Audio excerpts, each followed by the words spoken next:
غزوہ ہند کب ہوگی؟ کیا غزوہ ہند ہو چکی ہے؟ اور کیا غزوہ ہند میں مسلمانوں کو کافروں پر فتح نصیب ہوگی؟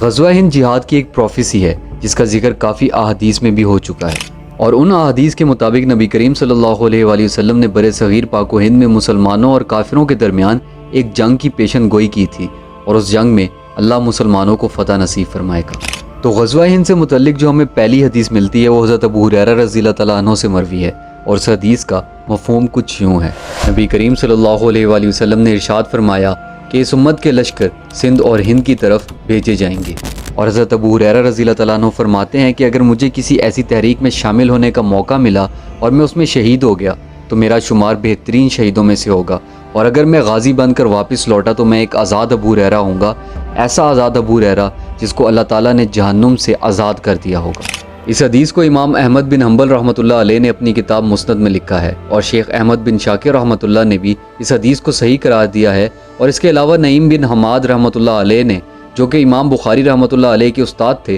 انہوں نے بھی اس حدیث کو اپنی کتاب الفتن میں لکھا ہے، اور امام بخاری رحمۃ اللہ علیہ نے بھی اس حدیث کو التاریخ الکبیر میں روایت کیا ہے۔ اب غزوہ ہند کے متعلق جو ہمیں دوسری حدیث ملتی ہے، اس حدیث کو حضرت ثوبان رضی اللہ تعالیٰ عنہ نے روایت کیا ہے، اور اس حدیث کا مفہوم کچھ یوں ہے: یقیناً تم میں سے ایک گروہ ہندوستان کے ساتھ جنگ کرے گا، اور اللہ ان مجاہدین کو فتح نصیب فرمائے گا، اور وہ لوگ ہندوستان کے بادشاہوں کو زنجیروں میں جکڑ کر لائیں گے، اور جب وہ مسلمان واپس جائیں گے تو حضرت عیسیٰ علیہ السلام کو شام میں پائیں گے۔ اس حدیث کو نعیم بن حماد رحمۃ اللہ علیہ نے اپنی کتاب الفتن میں لکھا ہے، اور یہ حدیث حضرت صفوان بن عمر رضی اللہ تعالیٰ عنہ نے بھی روایت کی ہے، اور اس کے علاوہ امام اسحاق رحمۃ اللہ علیہ نے اس حدیث کو اپنی کتاب مسند میں لکھا ہے، لیکن اس کے اندر انہوں نے کچھ الفاظ اور بھی شامل کیے ہیں۔ اور کون سے الفاظ شامل کیے ہیں چلیں بتاتا ہوں۔ انہوں نے لکھا ہے کہ حضرت ابو ہریرہ رضی اللہ تعالیٰ عنہ نے فرمایا کہ جب میں نے یہ حدیث سنی تو میں نے کہا کہ اگر میں اس غزوہ کو پا لیتا ہوں تو میں اپنا تمام نیا اور پرانا سامان بیچ کر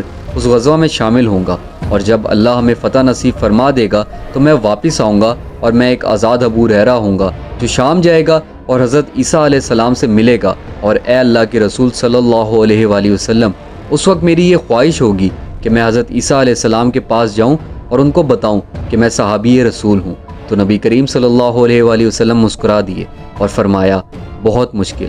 بہت مشکل۔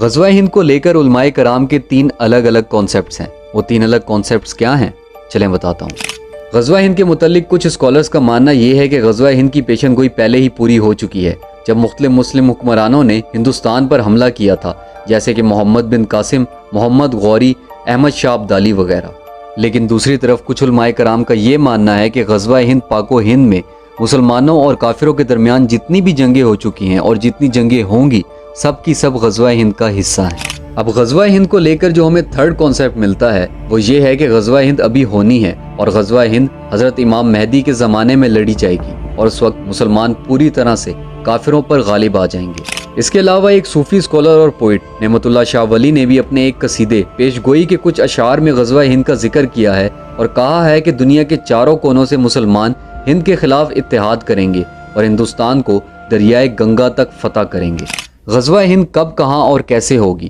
تو اس سوال سے زیادہ ضروری ایک اور سوال ہے، اور وہ یہ ہے کہ کیا آج کے مسلمان کا ایمان اس قابل ہے کہ وہ کفار سے کسی قسم کی بھی جنگ کر سکے؟ اپنے اور اپنے ایمان کا خیال رکھیے گا۔ فی امان اللہ۔